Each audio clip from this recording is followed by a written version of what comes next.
दोस्तों एक 35 साल की खूबसूरत मगर विधवा महिला अपने घर के आंगन में एक फर्राटा पंखा लगा करके चारपाई पर बिस्तर लगाती है और फिर एक पीले कलर की रोशनी में आराम से गहरी नींद में सो जाती है। दोस्तों अप्रैल का महीना था, यहाँ तक कि गर्मी कुछ ज़्यादा ही थी। लाइट कभी आ रही थी तो लाइट कभी जा रही थी। मैं साथियों बात कर रहा हूँ यूपी के सुल्तानपुर जिले के एक छोटे से गांव की एक महिला जिसका नाम था सुनीता देवी। साथियों उस महिला की उम्र लगभग 35 साल के दिखने में खूबसूरत 6-7 साल पहले उसका पति इस दुनिया को छोड़ करके हमेशा के लिए चला गया था। दोस्तों सुनीता को अभी तक कोई यहाँ तक कि बच्चा नहीं था। वो घर में बिल्कुल अकेली पड़ी थी और खेत पात करके जो भी साथियों उसके पास खेत था उसी के अनाज को बेच करके अपना जीवन यापन करती थी। लेकिन एक रात लगभग 1:30 बजे उस महिला के घर में एक व्यक्ति साथियों चोरी करने के नियत से उसके घर में घुस जाता है। दोस्तों फिर वो चोर जब उस महिला सुनीता के घर में यहाँ तक कि आता है तो साथियों देखता है कि चारों तरफ छानबीन करता है, लेकिन कुछ साथियों उसको चोरी करने जैसा कोई भी यहाँ तक कि सामान नहीं मिलता है।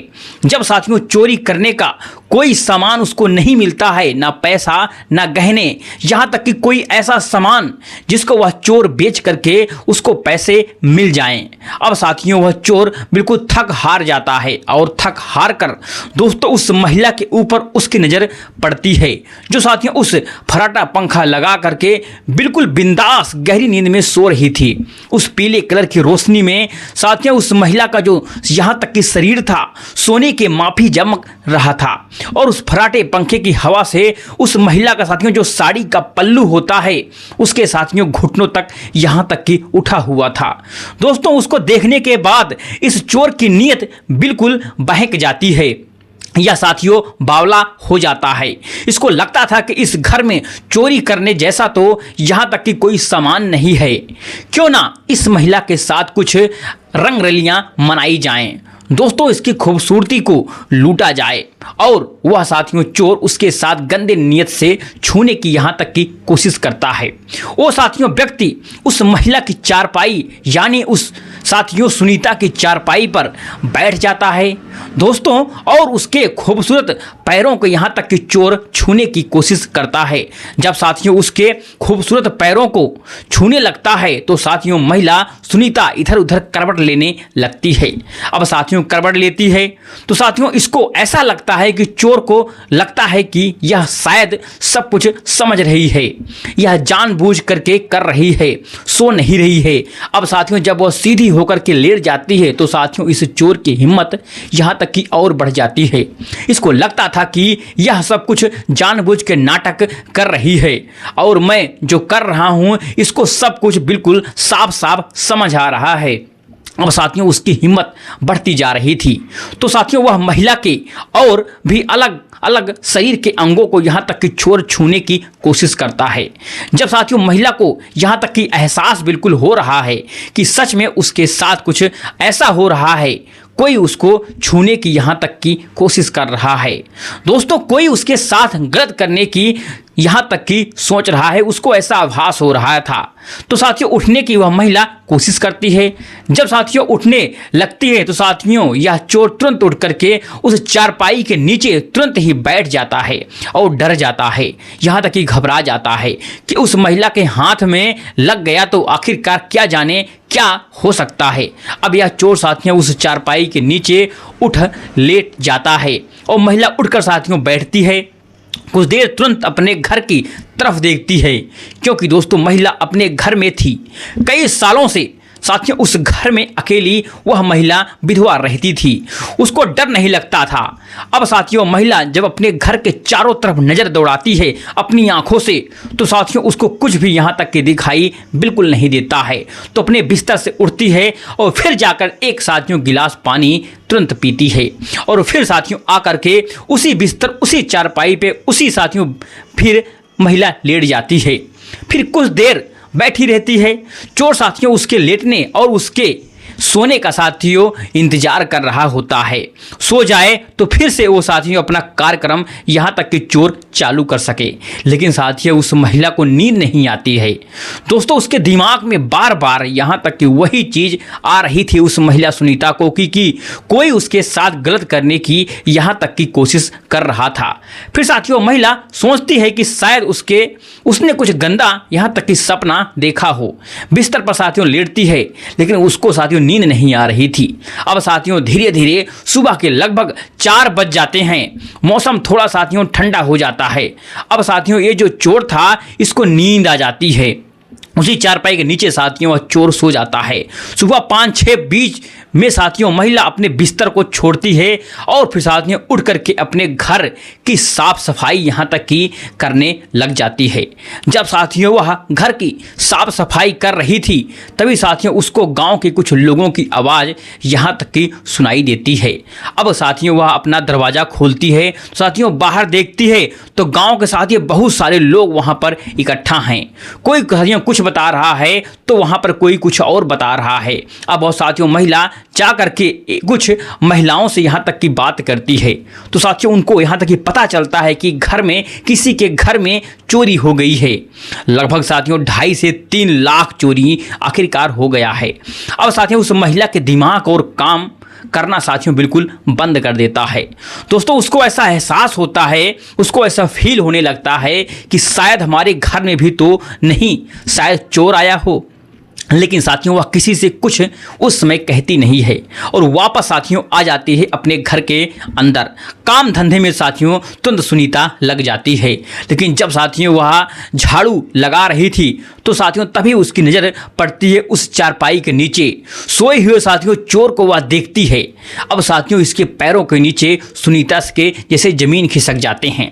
चारपाई को उठाती है और साथियों इसको जगाने की यहाँ तक की कोशिश करती है। दोस्तों यह तो घोड़े बेच करके बिल्कुल वह चोर सो गया था। वो साथियों महिला बार बार यानी कि सुनीता उसको जगाने की यहाँ तक की कोशिश कर रही थी, यह उठ नहीं रहा था। लेकिन दोस्तों सुनीता देवी ने एक समझदारी दिखाई कि उसने हल्ला नहीं मचाया और साथियों फिर किसी को यहाँ तक कि बताया नहीं।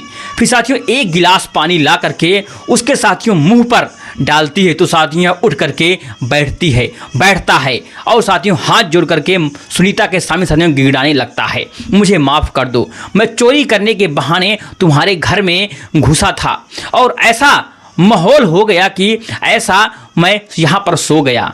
अब जब साथियों सुनीता देवी कहती है कि क्या सच में तुम रात में मेरे साथ गलत करने की यहाँ तक की कोशिश कर रहे थे?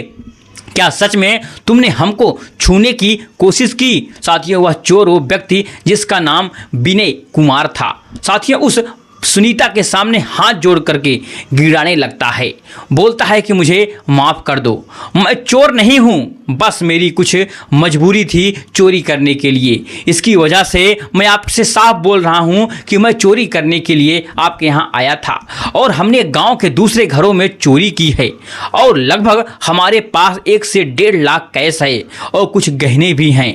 मैं 12 बजे उस घर में चोरी करके निकला था तो मेरी नीयत और बढ़ गई। मुझे ऐसा लगा कि रात अभी काफ़ी बाकी है तो क्यों ना दूसरी किसी घर में चोरी कर लिया जाए।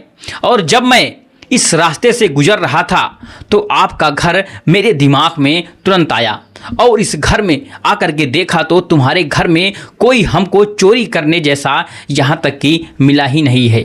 और फिर जब आप सो रही थी तो आपको देखने के बाद मैं अपने आप को यहाँ तक कि मैडम कंट्रोल नहीं कर पाया। आपको देखने के बाद मेरी तुरंत ही नीयत खराब हो गई और आपके साथ में वह सब कुछ यहाँ तक कि करने की कोशिश करने लगा। और फिर मुझे ऐसा लग रहा था कि मैडम कि शायद आप इस घर में बिल्कुल बहुत दिन से अकेली हो, आप जाग भी जाओगी तो मेरा विरोध यहाँ तक कि तुम नहीं करोगी और मैं यही सारे दिमाग में सारी बातें ला दे करके आपके साथ वह सब कुछ करने की मैडम सोचने मन में ही लगा था। लेकिन जब आप उठ करके बैठ गई तो मेरी हिम्मत तुरंत टूट गई, मैं डर गया और इस चारपाई के नीचे आकर के तुरंत मैं सो गया। और वो महिला साथियों उसकी सारी बातें सुनती है और साथियों उसकी पूरी कहानी सुनती है और बोलती है कि उसे कि देखो विनय और देखो, तुमने तो हमारी कहानी बता दी, लेकिन अब तुम यहाँ से जाओगे कैसे? क्योंकि गांव में चोरी हुई है और गांव के बहुत सारे लोग यहाँ तक कि गांव के बाहर मतलब इकट्ठा होकर के तुम्हारी बातें कर रहे थे।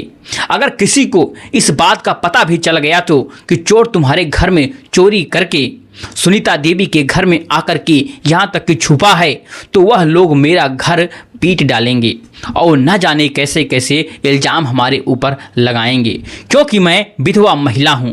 वैसे भी लोग मुझसे बात करने से कतराते हैं, ना तो कोई मुझसे दोस्ती करना चाहता है इस गांव में, यहाँ तक कि ना कोई मेरे साथ बात करना चाहता है इस मोहल्ले में, क्योंकि विधवा महिला की कोई इज्जत आखिरकार नहीं होती है। अब वो साथियों विनय नाम का चोर जो था महिला की भी साथियों बात यहाँ तक कि सुनता है, चुपचाप साथियों बैठा रहता है, लेकिन साथियों उसके सामने हाथ जोड़ करके कहता है कि प्लीज़ मुझे बचा लो, मुझे आज का दिन यहीं पर छुपा लो, रात होने के बाद मैं यहाँ से चला जाऊँगा। फिर दोस्तों रात होने का इंतजार होने लगता है। अब वह साथियों सुनीता विनय को एक कमरे में बंद कर देती है, बोलती है कि जब तक मैं इस दरवाजे को खोलूँ ना, कोई कुछ भी बोले तुम बाहर बिल्कुल मत आना और किसी तरीके का आवाज़ भी तुम यहाँ पर बिल्कुल मत निकालना। यह सब कुछ करने के बाद साथियों महिला अपने घर के कामों में फिर से यहाँ तक कि बिजी हो जाती है। तभी दोस्तों गांव की दो महिलाएं उस सुनीता देवी के पास आ जाती हैं और गांव की साथियों सारी कहानी ये तीनों बैठ के बातें करने लगती हैं। साथियों वो दोनों महिलाएं जो घर से मतलब बाहर से आई हुई थी, सुनीता देवी के यहाँ गांव की महिलाएं थी, वो साथियों सुनीता को बताने लगती हैं कि उस घर में चोरी हुआ है, इतना इतना गहना गया हुआ है, इतना इतना पैसा उस घर से चोरी हुआ है, 1.5 से 2 लाख रुपए चोरी हुआ है, 3 लाख लोग बता रहे थे। अब साथियों सुनीता देवी को तो सब कुछ पता था, क्योंकि साथियों उसके घर में जो चोर था वही सब कुछ चोरी करके लेके आया था। अब साथियों वो दोनों महिलाओं की नज़र साथियों सुनीता देवी के उस कमरे में पर साथियों जाती है, जो साथियों दिन में ताला लगा करके रखा था, क्योंकि साथियों इससे पहले मालती सुनीता देवी उस कमरे को कभी बंद नहीं किया था। साथियों सुनीता से वो दोनों महिलाएं बोलती हैं कि तुमने इस कमरे को आखिरकार बंद क्यों करके रखा हुआ है? सुनीता बोलती है कि हमने भी सुना है कि चोर बहुत आ रहे हैं, रात में आ रहे हैं तो दिन में भी आखिरकार आ सकते हैं, इसलिए हमने उस कमरे को बंद करके रख दिया है। अब वो दोनों साथियों महिलाएं हंसने लगती हैं और फिर साथियों सुनीता देवी से बोलती हैं कि तुम्हारे पास चोरी करने का जैसा आखिरकार क्या है जो तुमने उस कमरे को बंद करके आखिरकार रखा है? अब यह सारी बातें साथियों होते दोनों महिलाएं बातचीत करके अपनी साथियों गप्पे सप्पे मारती हैं और निकल करके चली जाती हैं। शाम का साथियों लगभग 6 बजता है। अब साथियों लगभग शाम का 6 बजते बजते ये जो साथियों विनय चोर था उस कमरे में बंद था, वो साथियों दोनों महिलाओं के जाने का साथियों बाद दोस्तों सुनीता देवी उस चोर को कुछ खाना पानी दिया, खिलाया पिलाया और साथियों उसको बोलता है कि देखो मैं तुम्हारी मजबूरी समझ रही हूँ, लेकिन मैं एक विधवा यहाँ तक की महिला हूँ, अगर किसी को इस बात का पता भी चल गया, थोड़ा सा भी कोई व्यक्ति चोर ना सही किसी को पता चल गया कि तुम मेरे कमरे में हो, तो मेरे घर में हो, तो इस गांव से मुझे हमेशा हमेशा के लिए निकाल दिया जाएगा, क्योंकि मैं विधवा औरत हूँ, मेरा कोई रिश्तेदार भी नहीं है, मेरा पति भी नहीं है, मेरे यहाँ तक कि बच्चे भी नहीं हैं, और किसी को पता चल गया कि मैं चोरी छुपे किसी व्यक्ति के साथ रात गुजारती हूँ, किसी के साथ मिलती हूँ, तो लोग ना जाने यहाँ तक कि क्या क्या कहेंगे और मुझे ताना मार मार करके यहाँ तक कि मेरी ज़िंदगी बर्बाद कर देंगे। तो तुम जितनी जल्दी हो सके अंधेरा होने से पहले अपने गांव को निकल जाओ। दोस्तों फिर विनय चोर सुनीता के गांव के करीब में एक गांव था, वहां का रहने वाला था। और साथियों फिर शाम को लगभग जब 7 के आसपास बजता है तो साथियों यहां से यह निकलता है और साथियों अपने साथ लाए हुए उन गहने यहाँ तक कि पैसों को लेकर के तुरंत साथियों निकल जाता है। पहले तो साथियों विनय उस सुनीता को वो पैसे और गहने देने की यहाँ तक की कोशिश करता है कि देखो ये पैसे और गहने तुम रख लो, हमको इनकी ज़रूरत बिल्कुल नहीं है। मेरा कोई पैसा नहीं है। मैं डेली का चोर नहीं हूँ। मेरी कुछ मजबूरी थी और इस वजह से मैं चोरी करने यहाँ पर आया हुआ था। ये सारी बातें साथियों वह सुनीता देवी के सामने बोलता है। उसके बाद साथियों सुनीता उन गहनों को और उन पैसों को बिल्कुल नहीं लेती है और साथियों बोलती है कि किसी को पता चल जाएगा तो मेरे तो लाले पड़ जाएंगे। और वो चोर साथियों उस पैसे और गहने को लेकर के तुरंत साथियों सुनीता देवी के घर से यहाँ तक कि निकल जाता है। और जब साथियों वह जा रहा था जिस घर में साथियों उसने चोरी किया था दोस्तों, उस घर के सामने उन पैसों और गहनों को फेंक देता है और साथियों फिर अपने घर पे यहाँ तक कि चला जाता है। दोस्तों दूसरे दिन फिर सुबह साथियों हल्ला होने लगता है और पता चलता है यहाँ तक कि जितनी चोरी होती है, जो भी गहने चोरी हुए थे वह सब कुछ वापस मिल रहे हैं। तो साथियों पुलिस पे कंप्लेंट की जा गई थी, वो भी साथियों वापस ले ली जाती है। लेकिन साथियों कुछ दिन के बाद विनय कुमार एक बार फिर साथियों उस सुनीता के घर में आता है। दिन में साथियों आने के बाद सुनीता देवी से अपनी साथियों आप बीती यहाँ तक की सुनाता है और बोलता है कि मेरा उम्र लगभग 28 साल के आसपास हो चुकी है। मैम ने पढ़ाई लिखाई सब कुछ अच्छे से की है। मेरी माँ अक्सर बीमार रहती है और जो मेरी माँ है अक्सर मेरी शादी को लेकर के मेरे से हमेशा आए दिन झगड़ा करती है।